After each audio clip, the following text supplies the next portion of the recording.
Hi everyone, this is Harry Hoffmann, Member Care Toolbox, and today's topic is count your losses. Count your losses not in the way of cut your losses, like forget the past, move on into the future. No, count your losses in the context of reflecting on change, reflecting on loss, reflecting on transitions, in particular during the COVID time. A lot of expatriates and cross-cultural workers have unique losses, and I want to mention those. I want to explicitly mention those because it's important to count your losses as we work through this difficult time. Number one, the biggest loss is really the freedom to travel whenever you want to. In the past, freedom to travel was dependent on finances and scheduling. Now it's dependent on the government lockdown situation and restricted nations, etc. So we lost the freedom to travel like we did before, and that is quite painful for many.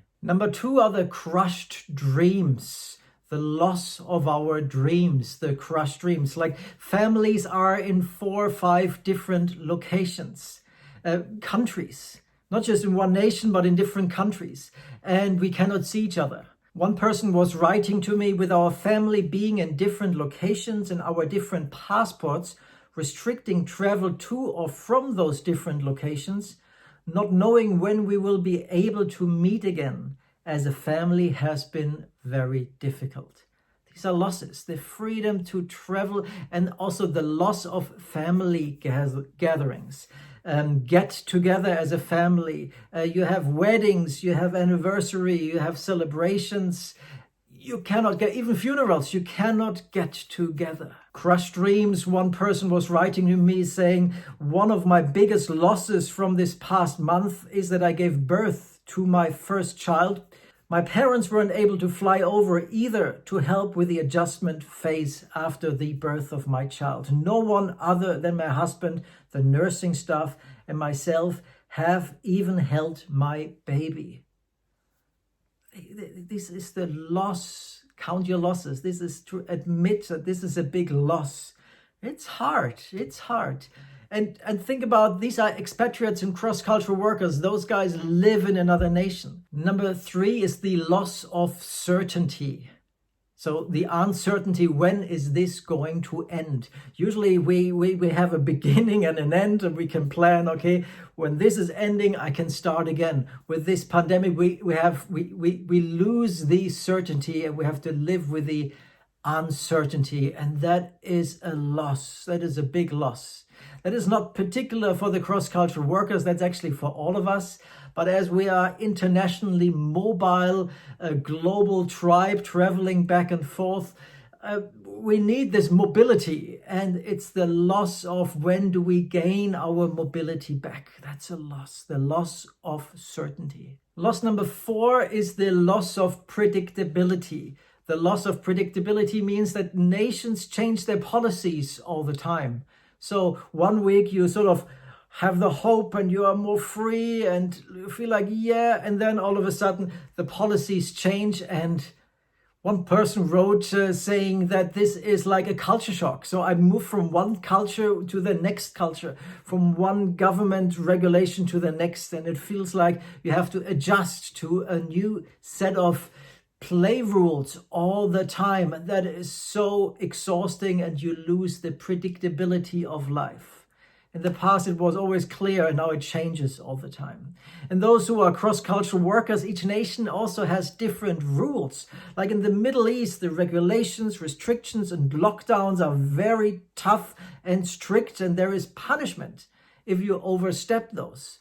In Europe, we also sometimes have clear guidelines, but people overstep those, and it's sort of no big deal. It's okay.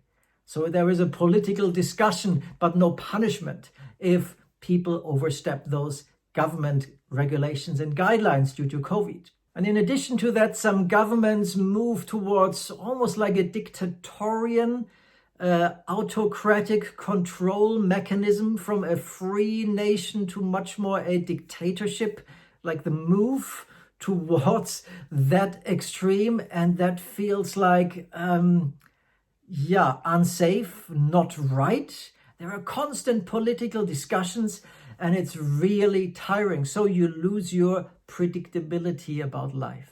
Number 5 is you lose your job, or at least your overseas assignment. I've met several people who have lost their overseas assignment and were asked to return back home to headquarters or to their home nation. So one particular person, family, actually 2 kids, they moved to an Asian country and they just arrived in March when COVID started, and 2 weeks later they were asked to come back.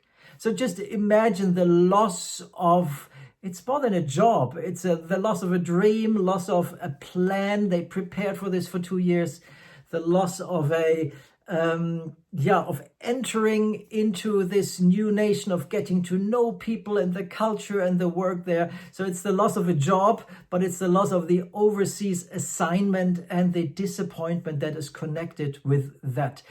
It relates to new overseas assignments, but also to people who worked in a certain nation for a while and then are asked by headquarters or the home office to return. And so there is losses very particular to expatriates and cross-cultural workers. Loss number 6 is the loss of the ability to return to your home country. Recently, I read in the news articles, they've forgotten us. Thousands of Australians stranded overseas in the face of government's stringent border controls. There are thousands of Australians and many other nationalities who want to return to their home countries, but their home country's government has restricted the access from the outside, even for their own people, not for foreigners, not for tourists, for their own nationalities.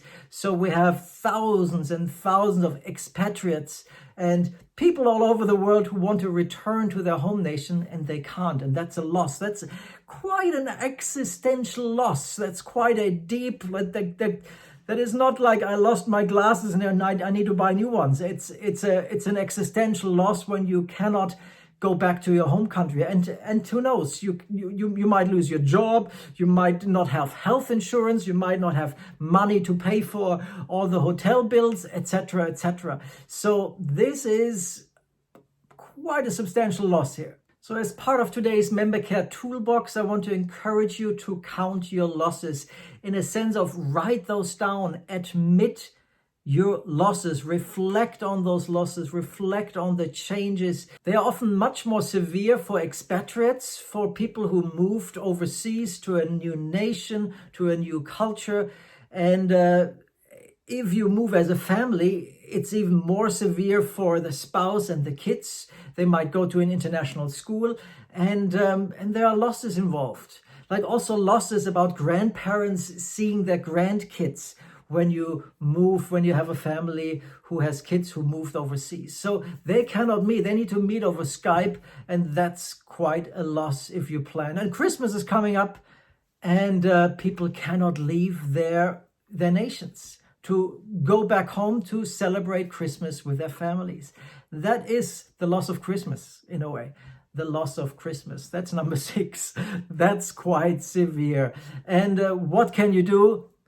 Name them, count them, write them down, and grieve over them. Like don't just push them away and it will all be good and we just have to wait it out, because otherwise this stuff comes out somewhere else. No, admit them, reflect on them, talk about them, talk them out with somebody, not in a self-pity way, but in an acknowledged way. Yes, these are my losses. Yes. And what do I do with them? I write them down, I see them, and I bury them maybe, or whatever fits to your style of processing grief and pain. But it's a loss. Name those, reflect those, think about those, write those down, talk them out, and you will feel better. You will feel better afterwards. There are lots of tools what you can do to survive this COVID losses, grief, pain, like holistic living, and focus on your mind, on your soul, on your emotions, on your activity, on your body. So to be conscious about all areas of your life and develop those. I'm not focused on this today. I just wanted to focus on the count your losses. Hope this is helpful, and see you again in this Member Care Toolbox next time. Bye for now.